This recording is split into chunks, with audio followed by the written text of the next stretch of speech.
অসমীয়া মোৰ কলিতাত আছে বহুতে মোক বেলেগ বেলেগ নাম দিয়াৰ চেষ্টা কৰিছে যদিও লাভ নাই মই অসমীয়া মানুহৰ একেবাৰে হৃদয়ত থকা মানুহ বুলি দাবী ৰাজ্য দলৰ সভাপতি অখিল গগৈ মই হলো অসমীয়া মানুহৰ আটাইতকৈ সংগ্ৰামী আপোচবিহীন আৰু অসমীয়া মানুহৰ কলিজাত থকা মানুহ গতিকে মোক বেলেগকৈ প্ৰতিষ্ঠা কৰিবৰ কাৰণে কোনো চেষ্টা কৰি লাভ নাই জনতাই গ্ৰহণ নকৰে বহুত নামো দি চালে কোনেও গ্ৰহণ নকৰে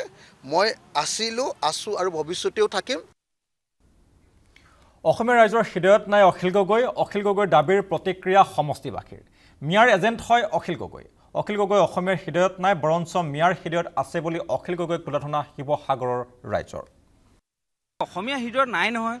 অখিল গগৈ মিয়াৰ হৃদয়ত আছে মৈমনসিঙৰ হৃদয়ত আছে অখিল গগৈ যিজন অখিল গগৈয়ে শিৱসাগৰ সমষ্টিৰ পৰা বিধায়ক হ'ল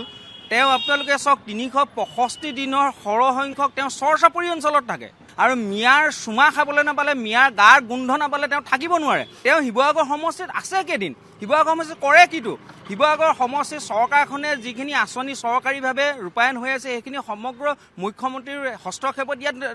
ৰূপায়ণ হৈ আছে আৰু তেওঁ সদায় লোকে পতা বিহুৰ পিঠাৰে বিহুখন পাতিবলৈ আহে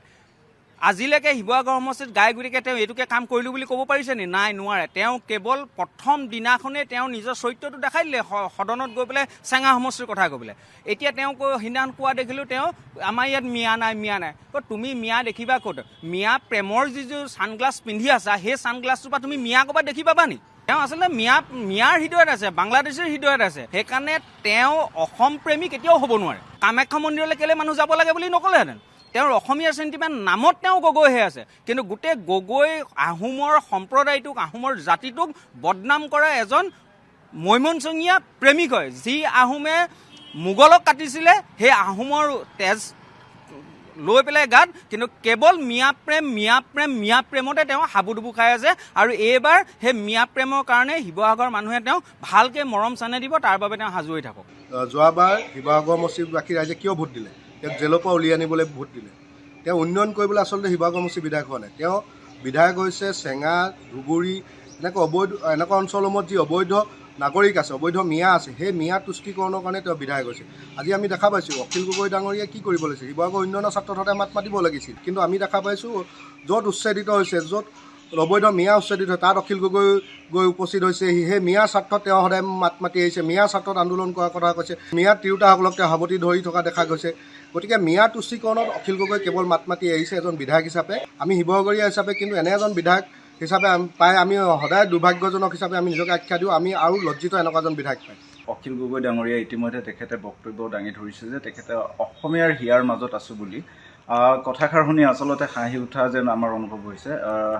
এইটো কাৰণে হাঁহি উঠিছে যে বিভিন্ন সময়ত আমি দেখিবলৈ পাইছোঁ অসমীয়া ৰাইজৰ কাৰণে তেখেতে যিখিনি মাত মাতিব লাগিছিলে সেইখিনি নামাতি তেখেতে মিয়াৰ এজেণ্ট হিচাপে মিয়াসকলৰ কাৰণে বেছি মাত মতা আমাৰ দৃষ্টিগোচৰ হয় প্ৰতিটো সময়ত অসম চৰকাৰে যিখিনি ইনিচিয়েটিভ লৈছে উচ্ছেদৰ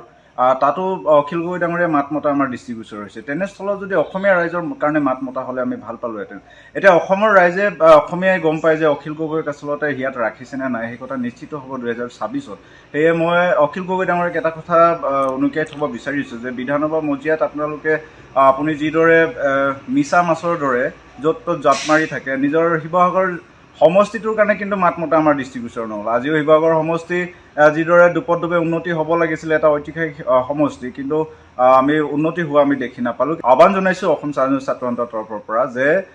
আপুনি মিছা মাছৰ দৰে য'ত ত'ত জাপ মাৰি থকাতকৈ নিজৰ সমষ্টিৰ ধ্যান দিয়ক অন্যথা 26ত অসমীয়া ৰাইজে অসমৰ হিয়াত আছেনে নাই তাক প্ৰত্যুত্তৰ দিব অখিল গগৈ ডাঙৰীয়াই অসমীয়াৰ হৃদয়ত আছে বুলি দাবী কৰিছে অসমৰ আজি আমাৰ থলুৱা খিলঞ্জীয়া ৰাইজৰ অস্তিত্বৰ সংকট যিখিনি এলিমেণ্টৰ কাৰণে হৈছে সেই এলিমেণ্টখিনি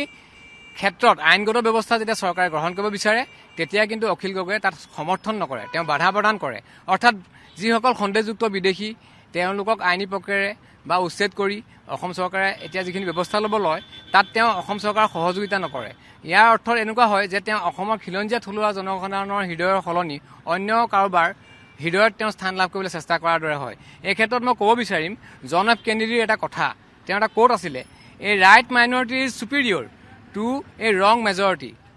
আজি আমি মেজৰিটি হয় জানো আজি আমি মেজৰিটি নহয় লাহে লাহে মাইনৰিটি হ'বলৈ গৈ আছোঁ সেই যে শংকাটো তেখেতে বুজিব লাগিব তেখেতে অসমবাসীৰ হৃদয় জয় কৰিব লাগিব, কিন্তু তেখেতে অন্য কাৰোবাৰ হৃদয় জয় কৰিবলৈ যোৱাৰ কাৰণে গোটেই বেমেজালি এখন তেনেকুৱা বুলিয়ে ক'ব লাগিব। যিখিনি আমি আজি বাংলাদেশী আমাৰ থ্ৰেট হয়, ইণ্ডিয়াত আজি তেওঁলোকে ভাবুকি দিব পৰা হ'ল। আমাৰ কাৰণে এটা থ্ৰেট হিচাপে তেওঁলোকে এটা ডাঙৰ এটা প্ৰত্যাহ্বান হিচাপে তেওঁলোকে থিয় দিছে। গতিকে এই ক্ষেত্ৰত সমগ্ৰ জাতিৰ লগত তেওঁ থিয় হ'ব লাগিছিলে, জাতিৰ শক্তিশালী কৰিব লাগিছিল। কিন্তু তেওঁ আজি অকল ৰাজনৈতিক স্বাৰ্থত তেওঁ সেইখিনি অপশক্তিৰ তেওঁ বল বৃদ্ধি কৰিব খোজে। গতিকে এইটো কথাৰ কাৰণে অসমবাসী ৰাইজে অলপ তেখেতক আঁকোৱালি ল'বলৈ টান পাইছে।